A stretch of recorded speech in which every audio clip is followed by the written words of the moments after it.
Namaste. Halo.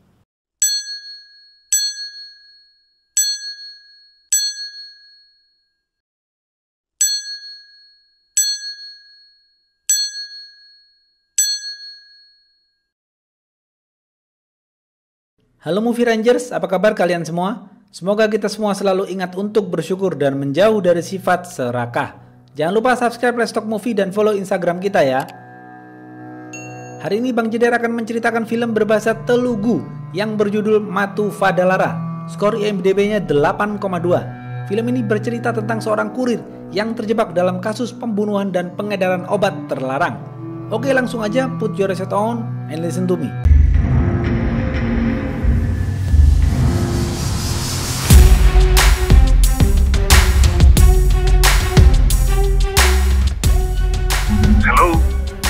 Pemeran film ini ada Babu. Babu adalah pemeran utama yang berperan sebagai kurir yang jujur dan polos. Abi adalah penggemar berat Sherlock Holmes. Yesu adalah orang yang humoris. Mereka bertiga adalah perantau yang sudah bersahabat lama. Ada Mira, Raffi adalah pengedar obat terlarang, Benerji adalah polisi, Cucu tidak berhalak, dan nenek jagoan. Babu, Yesu, dan Abi hidup di satu kontrakan yang sama. Abi dikontrakan kerjaannya hanya streaming film Sherlock Holmes dan tidak jelas apa kerjaannya. Sedangkan Babu dan Yesu bekerja sebagai kurir di perusahaan yang sama. Setiap berangkat kerja, Babu sering marah karena ada seorang bocil yang suka pipis di depan pintu kontrakan. Suatu hari, Babu mengeluh karena gajinya kecil, sedangkan pengeluarannya banyak. Yesu sebagai sahabatnya memberikan tips mencari uang tambahan untuk bertahan hidup di kota besar ini. Yesu mengatakan kepada Babu, saat ada pembayaran COD, Yesu menyuruh Babu untuk mengambil uang 1 lembar sebesar 500 rupiah. Yesu langsung mempraktekannya di depan Babu. Saat ada barang COD yang kebetulan customernya seorang kakek tua, Yesu dengan cepat mengambil uang 1 lembar tanpa sepengetahuan sang kakek. Babu tidak suka dengan cara Yesu mengambil uang customer karena itu adalah mencuri, tapi Babu juga harus bertahan hidup. Akhirnya, Babu memutuskan untuk meniru cara Yesu. Babu memotong rambutnya dan mengubah penampilannya menjadi lebih rapi. Setelah itu, Babu mulai menjalankan aksinya. Hari itu, Babu mendapatkan customer COD di sebuah apartemen. Sebelum masuk ke apartemen, Babu mengisi buku tamu di pos satpam. Lalu Babu memarkirkan motornya di basement. Tiba-tiba, Babu diseruduk motor oleh wanita sembrono bernama Mira. Babu tidak kenal dengan Mira. Mira meminta maaf kepada Babu lalu pergi. Babu naik ke atas menggunakan lift. Di dalam lift, ada polisi bernama Benerji dan seorang lelaki selengean bernama Raffi. Tiba-tiba, Raffi tidak sopan dan berkata kepada Babu, "Kau pasti kurir kan? Cepat antarkan barangku ke apartemenku di nomor 501. Babu membalas, "Maaf Pak, saya tidak kenal Anda dan ini bukan barang Anda." Babu lalu melanjutkan pekerjaannya. Babu mengetuk pintu nomor 401. Terlihat di sana ada seorang nenek. Babu lalu memberikan paket sang nenek dan meminta uang sebesar 8.000 rupiah sesuai dengan harga yang tertera. Nenek itu kemudian memberikan uang 8.000 rupiah kepada Babu. Karena kehausan, Babu meminta segelas air kepada sang nenek. Nenek itu pergi ke dapur untuk mengambil botol minum. Saat nenek pergi ke dapur, Babu mengambil uang 500 rupiah dan menyembunyikannya di dalam dadanya. Sang nenek datang dan memberikan sebotol air kepada Babu. Babu kemudian meminumnya. Setelah itu, Babu mengatakan bahwa uang yang nenek kasih kurang 500 rupiah. Sang nenek tidak terima dan tahu bahwa Babu telah mencuri darinya. Sang nenek mengajak Babu berkelahi dan mencakar bulu dada Babu.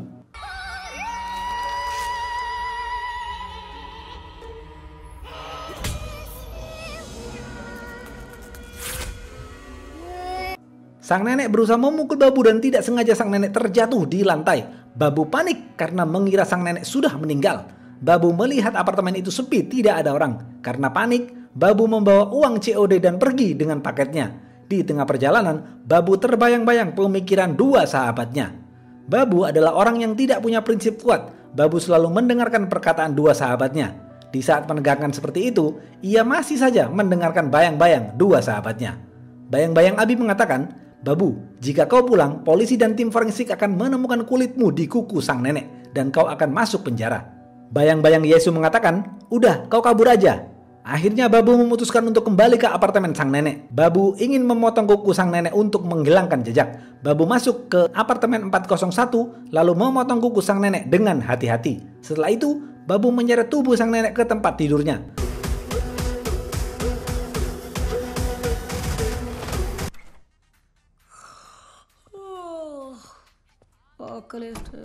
Ternyata ada cucu si nenek di sebelah kamar yang sedang asik mendengarkan lagu keluar dari kamarnya.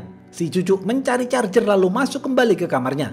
Babu belum mengetahui ada orang lain di apartemen itu. Babu mendengar ada suara di luar kamar nenek. Babu keluar dan mengecek, tapi tidak ada orang. Tiba-tiba Babu mendengar seorang wanita tertawa terbahak-bahak.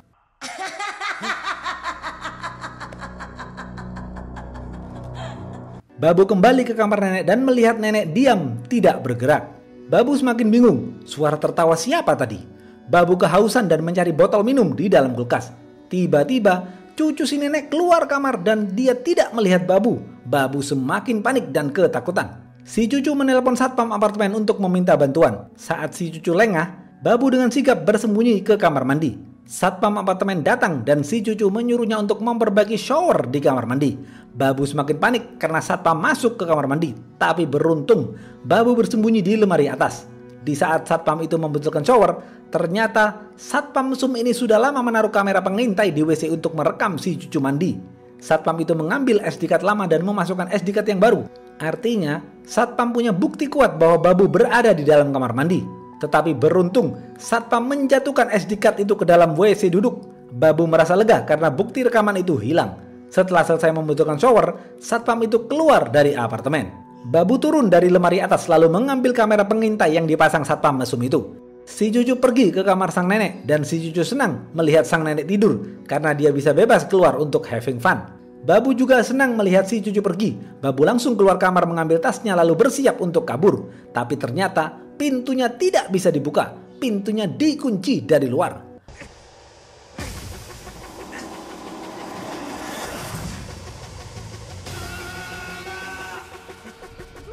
Babu bertambah panik karena tidak bisa keluar. Babu menelpon Abi tapi HP Abi dinonaktifkan. Babu kemudian menelpon Yesu tapi Yesu menganggap Babu sedang ngeprank. Babu lalu mengirim WhatsApp di grup kontrakannya untuk meminta tolong kepada Yesu dan Abi. Tiba-tiba si cucu itu datang bersama Raffi. Babu dengan cepat bersembunyi di bawah tempat tidur si cucu. Terlihat di sana si cucu dan Raffi masuk ke dalam kamar dan asyik menghisap obat terlarang. Saat sedang menghisap, si cucu batuk kencang dan Raffi memperingatkannya untuk jangan berisik karena nanti sang nenek bisa terbangun. Si cucu mengatakan, "Tenang saja Raffi, kau gak usah khawatir. Aku sudah memberikan bubuk obat terlarang yang kau kasih ke dalam botol minum sang nenek." Dia langsung tidur dan ngefly. Babu mendengar ini langsung sadar bahwa dia sebentar lagi juga akan ikut tertidur karena Babu juga meminum air dari botol minum sang nenek. Babu mengeluarkan kamera pengintai milik satpam dari kantongnya untuk merekam apa yang terjadi. Lalu Babu mengantuk dan tertidur. Beberapa menit kemudian,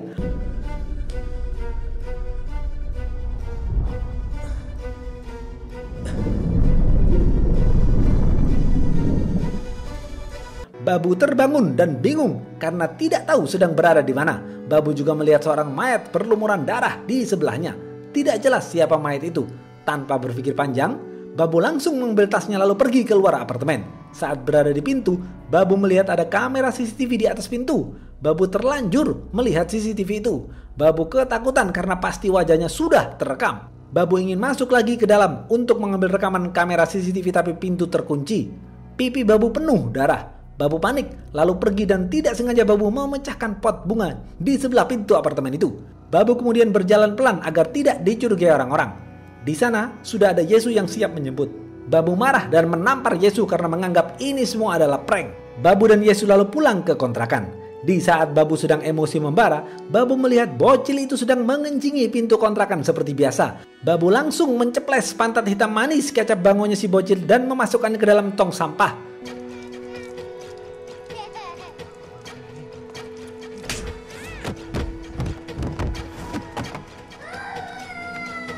Babu masuk ke dalam kontrakan lalu mengemas barang-barangnya karena Babu ingin melarikan diri. Beberapa menit kemudian, Abi datang.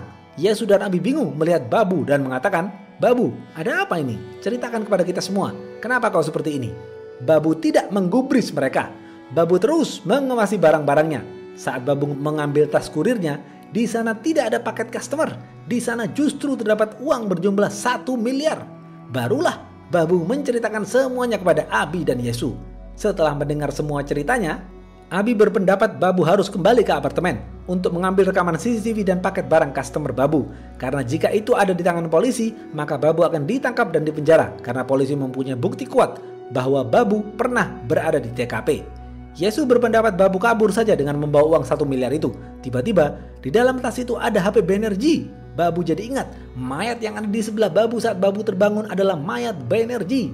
Dia adalah seorang polisi. Ceder.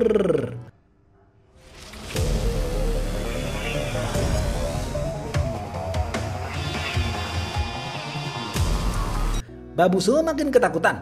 Babu akhirnya memilih pendapat Abi. Mereka bertiga kembali ke apartemen menggunakan mobil temannya Abi. Yesu memasukkan uang 1 miliar ke dalam tas, lalu mereka bertiga masuk ke dalam mobil dan melaju kencang menuju apartemen. Mereka lolos dari pemeriksaan satpam. Sesampainya di sana, mereka langsung menuju apartemen 401. Mereka mengintip dari jauh. Babu bingung, kenapa tidak ada kamera CCTV?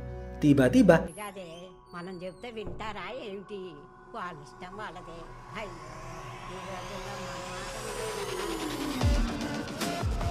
sang nenek keluar dari pintu dan sedang asyik menelpon. Sang nenek terlihat sehat walafiat. Babu mengira sang nenek sudah mati. Babu semakin dibuat bingung. Kenapa sang nenek terlihat santai? Padahal ada mayat Banerjee di dalam sana. Untuk memastikan mayat Banerjee, Babu berjalan perlahan dan mengintip ke dalam pintu apartemen sang nenek. Tapi Babu tidak melihat mayat Banerjee di sana. Di sana semua terlihat aman-aman saja. Babu semakin bingung. Abi memerintahkan Babu untuk fokus dan mengingat semuanya. Babu teringat dia memecahkan pot bunga di sebelah pintu apartemen.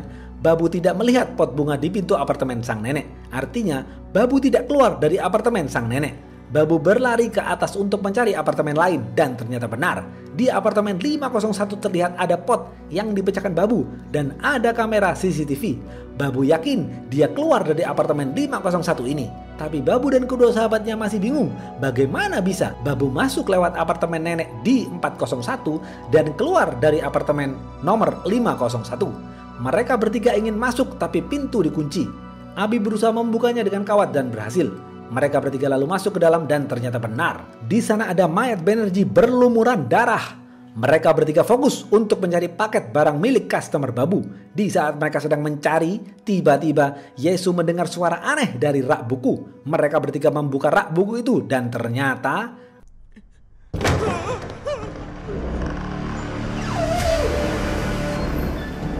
itu Dora.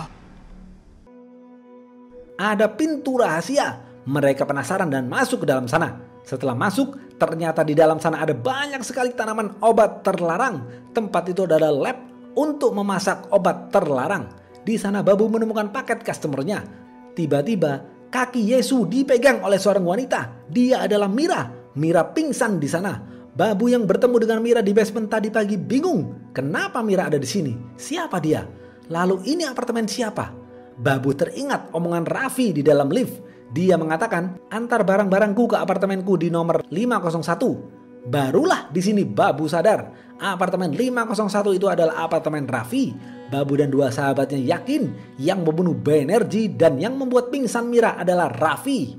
Yesu dan Abi bertanya kepada Babu, siapa Raffi? Babu menjawab, dia adalah pria yang menghisap obat terlarang bersama si cucu.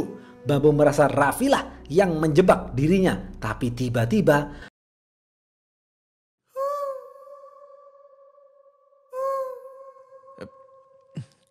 Ide pernah. mereka bertiga menemukan Raffi tewas di dalam box freezer. Jeder. Mereka bertiga semakin panik, tapi mereka harus fokus untuk mengambil kamera CCTV. Abi mengatakan tidak ada SD card CCTV di apartemen ini. Babu akhirnya teringat, dia menaruh kamera pengintai di bawah tempat tidur si cucu. Babu pergi menemui satpam dan meminta tolong untuk masuk ke apartemen si cucu. Babu juga mengancam satpam karena sudah meletakkan kamera pengintai di kamar mandi si cucu.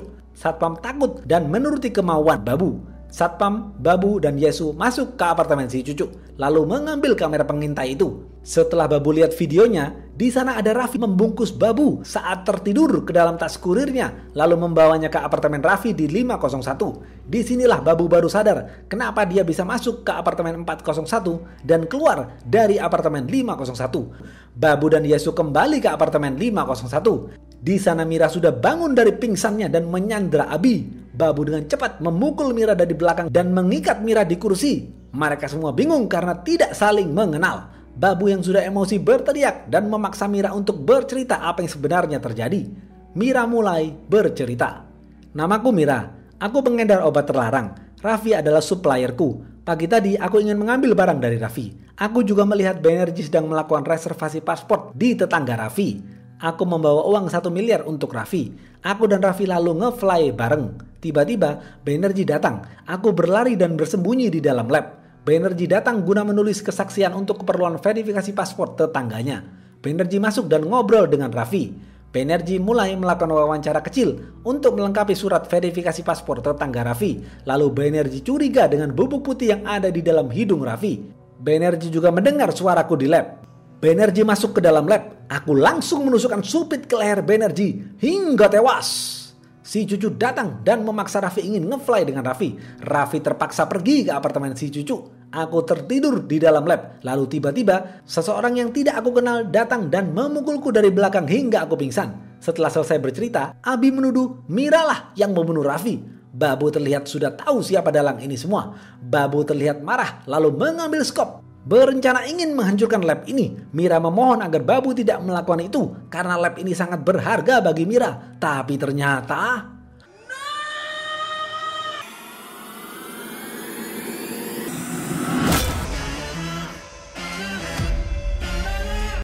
Babu memukul Abi dengan skop. Babu marah kepada Abi dan ingin membunuh Abi saat itu juga. Yesu dan Mira bingung dan bertanya, kenapa kau memukul Abi? Babu menjawab, dialah otak di balik ini semua. Babu lalu memperlihatkan video dari kamera pengantai kepada Yesu. Babu berteriak dan memaksa Abi agar menceritakan semuanya. Dan Abi pun mulai bercerita. Aku dan Raffi adalah partner bisnis obat terlarang ini. Aku bertugas untuk memasak di lab ini. Sedangkan Raffi bertugas untuk menjual. Seperti biasa, aku datang di pagi hari untuk memasak di sini. Tiba-tiba, aku menemukan mayat Banerjee. Lalu aku melihat Mira di dalam lab. Aku tidak tahu bahwa Mira adalah anak buah Raffi. Aku memukul Mira dengan skop hingga pingsan. Raffi datang dan menceritakan semuanya kepadaku. Tiba-tiba, aku membaca chat di grup WhatsApp yang kau kirim. Raffi juga mengatakan, ada kau sedang tidur di apartemen 401. Aku berpikir licik dan ingin menjebakmu. Aku dan Raffi pergi ke apartemen 401. Aku menaruhmu di dalam tas kurir. Lalu aku dan Raffi membawamu dan paketmu ke apartemen Raffi. Dan memposisikan dirimu tergeletak di sebelah Banerjee. Agar seakan-akan kaulah yang membunuh Banerjee.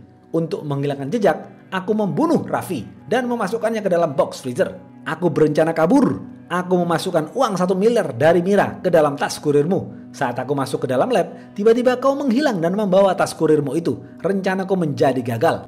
Aku menyusulmu ke kontrakan dan melihatmu menjatuhkan uang itu. Aku tidak mau membagikan uang itu kepada kalian berdua. Lalu aku mempengaruhimu untuk membawa kembali uang itu ke dalam apartemen. Mobil yang kita pakai ke apartemen ini adalah mobil Raffi. Maka dari itu satpam tidak memeriksa kita. Aku juga tidak menyangka sang nenek masih hidup. Aku ingin menjebak Mira agar terlihat dialah yang memiliki lab ini. Tapi kau menemukan video itu dan semuanya terungkap. Setelah selesai bercerita, Babu dan Yesu marah kepada Abi. Babu dan Abi terlibat baku hantam. Babu lalu menghancurkan lab itu sampai meledak. Polisi datang dan mengangkat Babu, Yesu, Abi, dan Mira untuk diinterogasi. Polisi Bahlul menemukan rekaman CCTV yang menunjukkan dalang ini semua adalah Abi dan Mira. Abi dan Mira ditahan karena keterlibatan kasus obat terlarang. Polisi menginterogasi Babu dan Yesu. Polisi meminta kepada Yesu untuk menunjukkan letak uang 1 miliar itu karena Yesu ternyata menyimpan uang itu di genteng kontrakan. Babu jengkel karena Yesu masih saja berniat mencuri. Polisi Bahlul lalu mengambil uang 1 miliar dengan pecahan 500 dan 1000 rupiah di genteng kontrakan dan menikmatinya sendirian. Polisi Bahlul lalu membebaskan Babu dan Yesu. Beberapa hari kemudian, polisi Bahlul melihat berita Perdana Menteri India memutuskan bahwa pecahan uang 500 dan 1000 rupiah tidak lagi berguna. Habis. Apa pesan dari film ini? 1. Keserakahan akan membawa petaka. Kita sebagai manusia harus selalu bersyukur atas segala nikmat yang sudah kita miliki. Karena jika kita bersyukur, maka nikmat kita akan ditambah. Yang kedua, sebagai lelaki kita harus mempunyai prinsip yang kuat. Jangan seperti Babu yang selalu mengikuti pendapat orang lain. Oke, segitu aja video kali ini. Jangan lupa like, comment, and subscribe ya. Stay watching and see you.